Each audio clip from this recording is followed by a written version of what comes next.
third and final session, Celia Rabinovich holds a PhD in History of Religions from McGill, Montreal, an MFA in painting from the University of Wisconsin-Madison, and is an artist, author, and pioneer in the history of art and religion. She uncovers art as a special form of knowledge related to insight and imagination. Her art has been exhibited in Canada, the United States, and Europe. Her book, Surrealism and the Sacred, Power, Eros, and the Occult in Modern Art, is employed in new approaches to art, literature, and spirituality. Currently, she is a professor at the University of Manitoba and director of research at the Seligmann Center for the Arts in New York. Celia?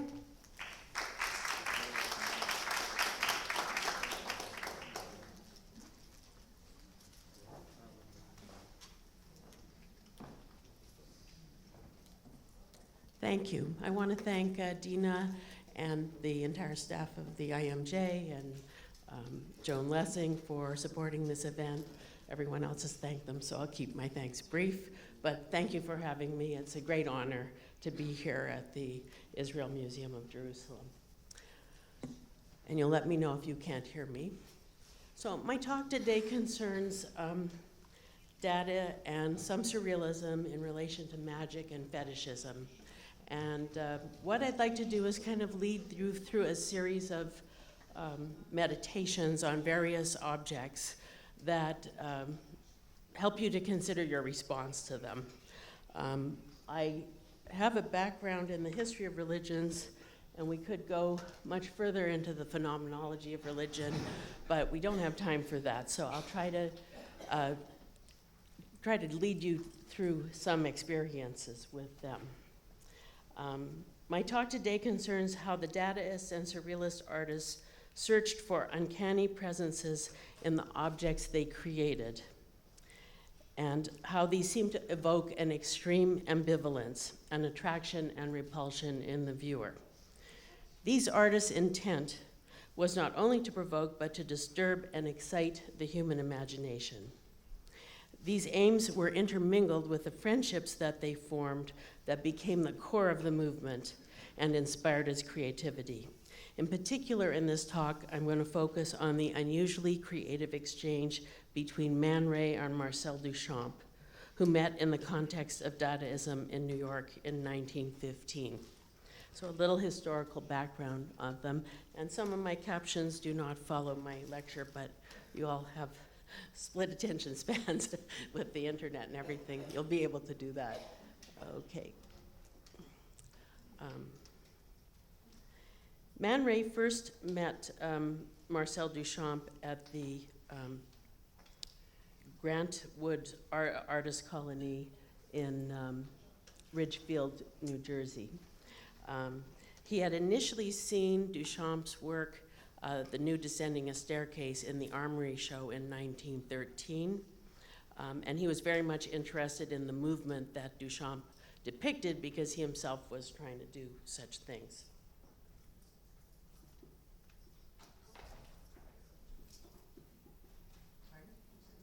Okay.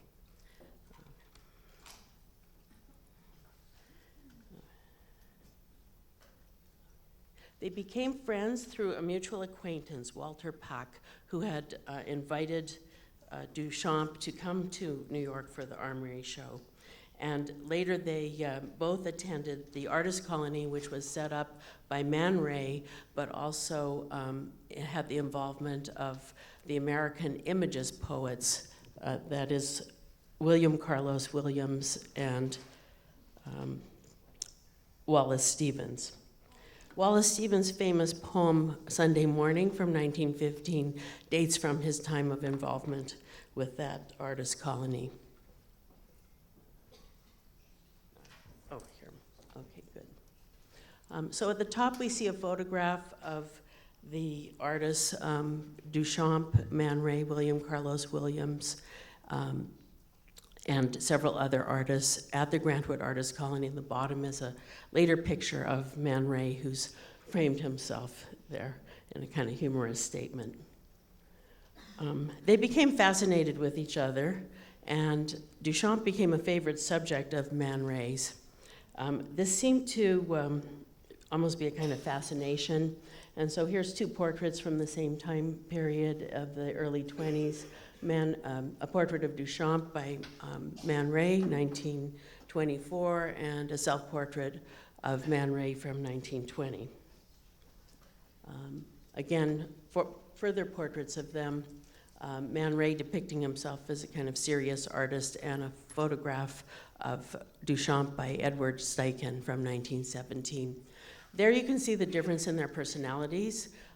Duchamp was seen as a kind of aristocratic, cool, ironic, detached figure, very elegant in his demeanor, very self-assured, whereas Man Ray is like much more intense and driven and demanding and in a certain way needy. So they had almost opposite characters, but they met at the point of provocation, where they wished to provoke the viewer and into a new view of art, or rather into a view of non-art, of their new art of Dadaism. One of the other depictions of them is in this film by René Clair, Entr'acte, where they're playing chess, another form of their exchange over 50 or 60 years. And in it, a giant rainfall comes down on them, sort of an element of surprise, also part of Dadaism. Their chess playing extended through their whole life. Again, part of this notion of exchange. And I'll just put this forward briefly now. I believe when looking at these artists' works and the works they exchange with each other, that their exchange was really a way to make visible their friendship. It was an exchange beyond money. It was an exchange that created a surplus. And in that sense, it really arises from a very ethnographic way of creating kinship in that bohemian underground that they were in. Oops. Okay. Now, moving to the objects, I wanted to discuss why I gave this the title. I'm going to talk about magic and fetishism in the sense that the artists were able to create an invisible atmosphere around those objects by creating something that was so contradictory and disturbing that our minds and our eyes are constantly drawn to it. So they elicit a sense of fascination, which is very commonly found in religious objects, or objects that have a sacred quality to them. Also taboo objects, which have an equally sacred, if not more powerful quality by virtue of the fact that they're negative. But I want to use this phrase, which I gathered from Lévi-Strauss, from his book, La Pensée Sauvage, which really means wild thoughts, or untamed thoughts. And this is what I want to talk about, is the untamed object. Because what these artists did was they took ordinary objects and they released them from their mundane daily use, their daily context. Duchamp's fountain or urinal, he put it on a pedestal and he separated it from the continuity of ordinary space, elevating it in a way as if you would a sacred icon. The same for one of his first readymades, which I think he didn't quite understand what he was doing then. He said he put a bicycle wheel on top of a stool and he liked to watch it go round and round because it delighted him. Now I know many of us have computers where we watch the stuff that goes on the screen, and I think it's the same thing. I think it formed a kind of visual muzak for him that was relaxing for his mind, but it turned that bicycle wheel, instead of a functional object, into an object of meditation and reflection. And it was a little bit witty. What do you do with a bicycle wheel when you can't ride a bicycle?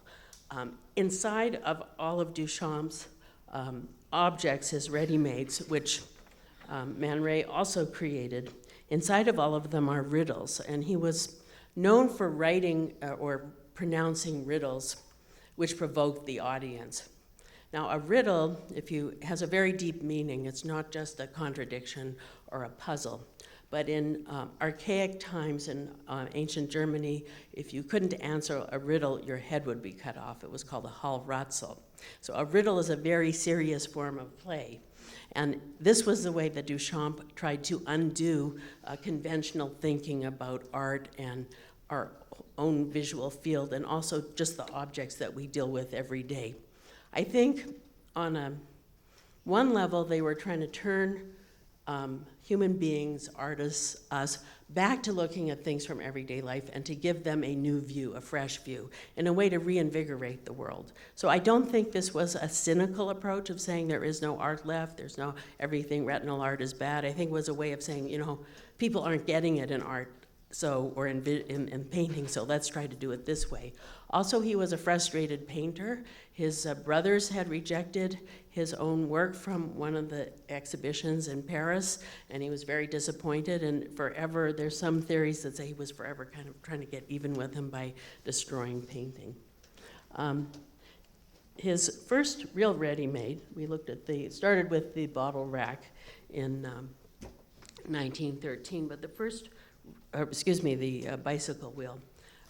But the first real ready-made was the bottle rack or bottle dryer.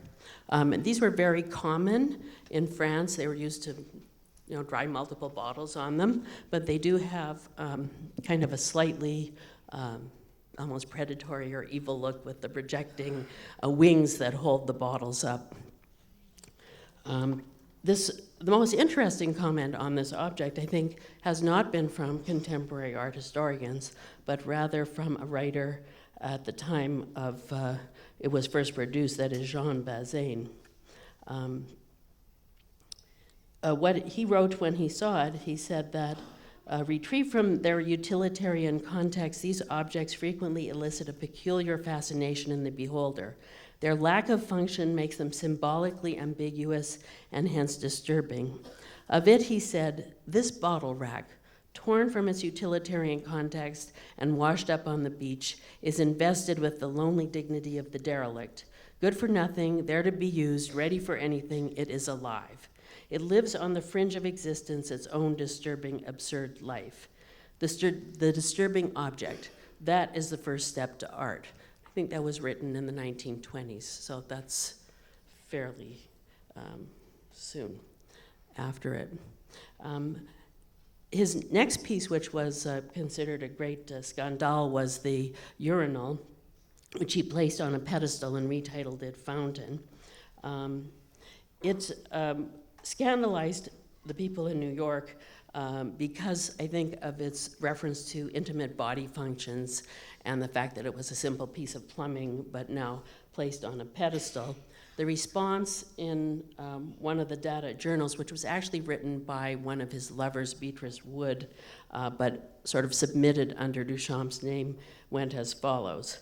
Now, Mr. Mutt's fountain is not immoral. By the way, I think he signed it R. Mutt because he wanted a plebeian name for a plebeian object. So what's better than Mr. Mutt? Mr. Mutt's fountain is not immoral. It's a fixture you see every day in plumber shop windows. Whether he made it with his own hands or not has no importance. He chose it. He took an ordinary object of life, placed it so its useful significance disappeared under the new title and point of view, and created a new thought for the object. Now, this object entered post-Victorian society, and so therefore it was really indeed immoral. Remember, table legs were still covered by skirts because you couldn't refer to them.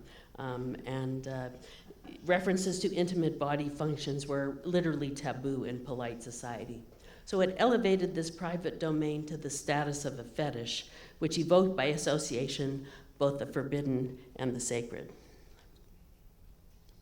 His strategy was a bit playful and even juvenile, which people don't like to say, but I'll say it. But he succeeded in making that ordinary object become extraordinary. In another Dadaist work, The Hat Makes the Man by Max Ernst,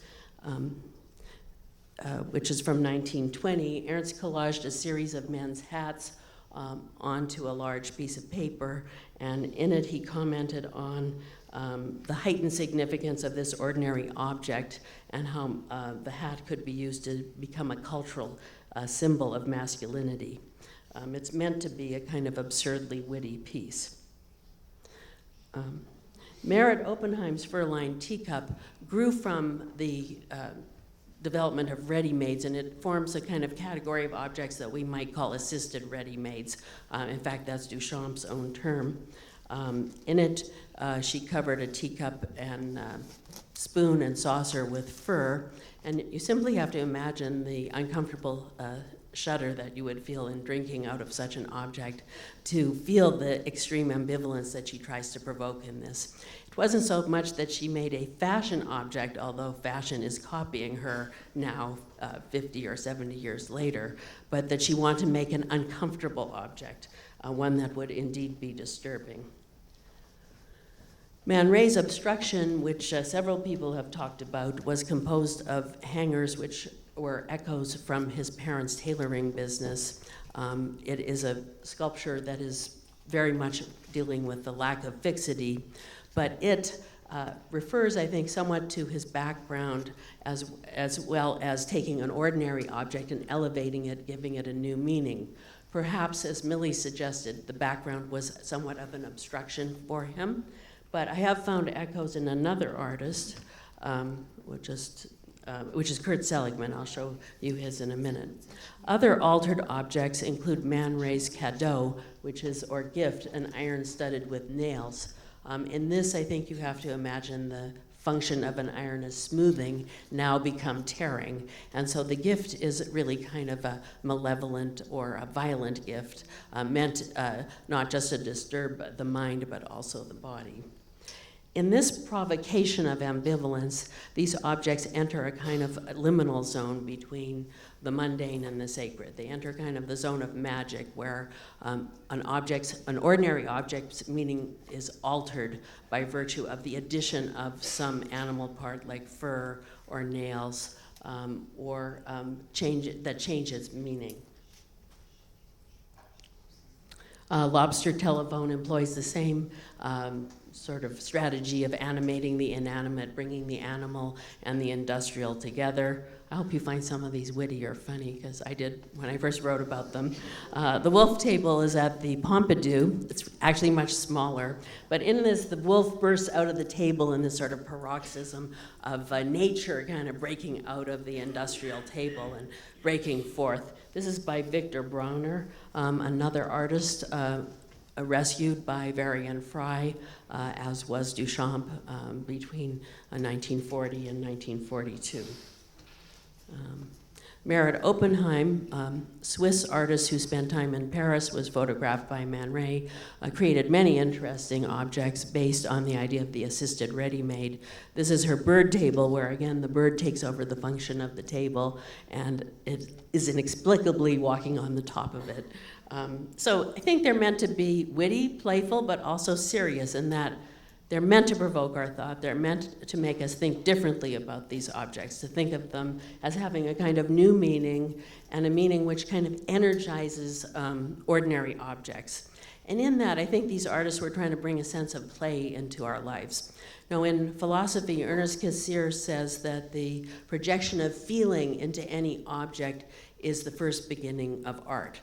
And Suzanne Langer, who was following Cassirer, says that a mind to which the stern character of an armchair is more important than its function shows that first instance of the symbol-making capacity of the mind. So I think what the artists were trying to do were to kind of refresh or re-enchant our view of the ordinary world. Obviously, high art with its ideological agendas of neoclassicism and romanticism has failed. Occultism was a subcultural strategy that worked only probably in the late 19th century, and now with Dadaism they had to really take on some radical new strategies to make some changes. Wendy's covered, several people covered the object to be destroyed, also Janine, so I'll jump past that, but one word on the wrapping of the Enigma of Isidora Ducasse, which was the sewing machine and umbrella on an operating room table. I think in addition to this being, having a sense of concealment, which might have something to do with Man Ray's wanting to conceal his own past and the tailoring present in his family's past, it also has to do with sort of binding, wrapping, putting something in bounds, and it's very similar to works by Kurt Seligmann, an artist whose work I've been currently exploring. Kurt Seligmann's family was from Basel, but his father was from Mansbach and his mother from Legnau. Legnau was the only one of two Jewish cantons in Switzerland, and they had a furniture business in Basel. which has virtually been ignored by most of the art historians. And his ultra furniture seems to have come out of his both attraction and revulsion towards that business. He actually took over the business between 1920 and 1926. Then he told his father he couldn't stand it anymore and left. But he came back for the father's funeral, and he too, I didn't bring in instances of this, also showed wrapped figures, which to me look very much like Jewish funerary burial practices. He also animates the inanimate in this vase, which was called Will-o'-the-Wisp, adding a model's arms and hands onto it.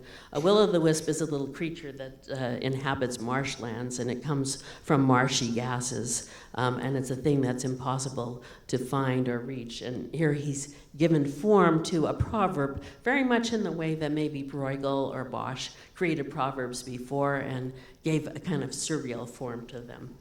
Just trying to give you an idea of the richness of this. And then, of course, the gramophone sculpture Jamais or Never by Oscar Dominguez, which kind of violently swallows the woman's body, yet has her hand reemerge as part of the turntable, is another example of an assisted ready-made inspired by both Dada and surrealist motives.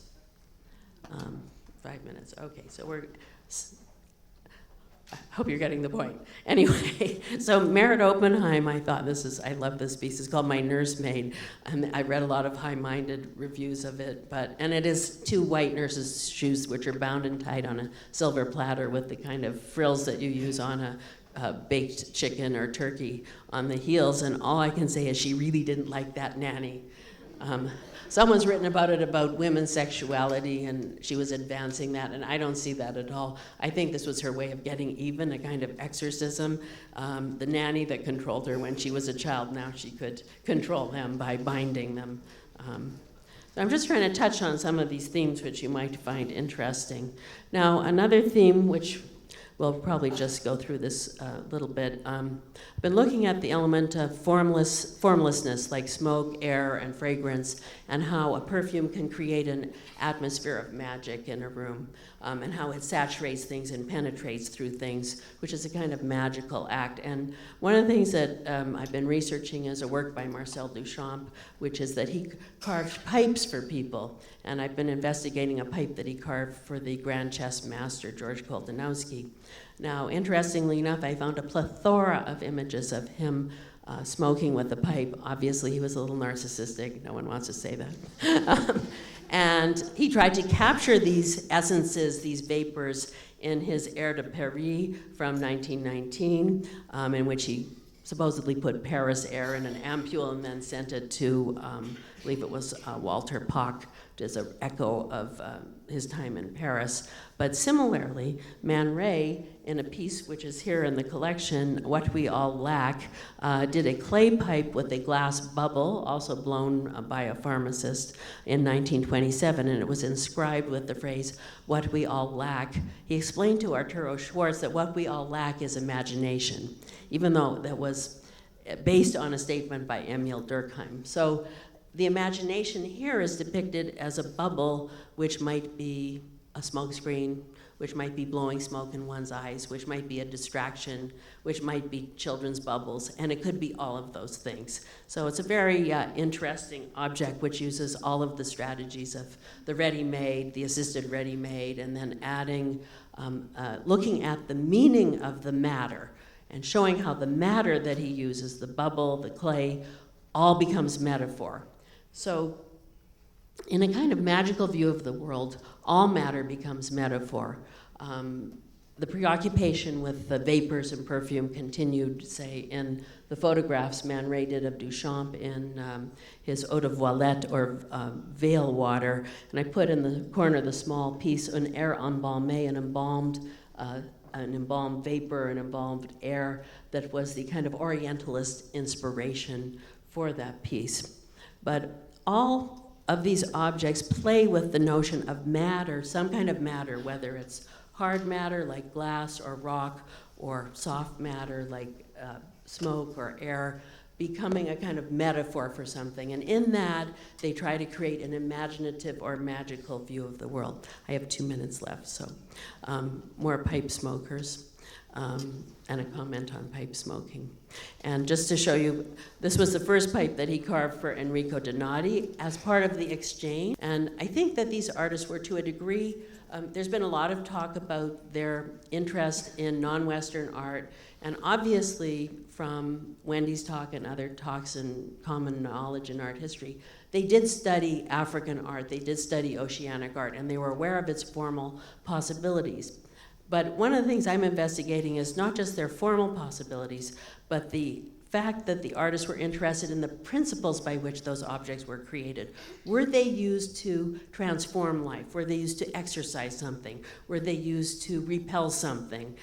Like the repellent vision of the object to be destroyed, the kind of the attraction and repulsion that Man Ray has towards his lover, Lee Miller, which is just given form and encapsulated in that object. So in that notion of exchange, I found that smoking was a great form of exchange between the artists, and that Duchamp had made a practice of carving pipes for his chess-playing friends. This is one that he did for Enrico Donati. He also obviously saw, just to bring in popular art, this is a Kay Woody pipe catalog, and the Kay Woody stores were around the corner from Duchamp's studio in New York.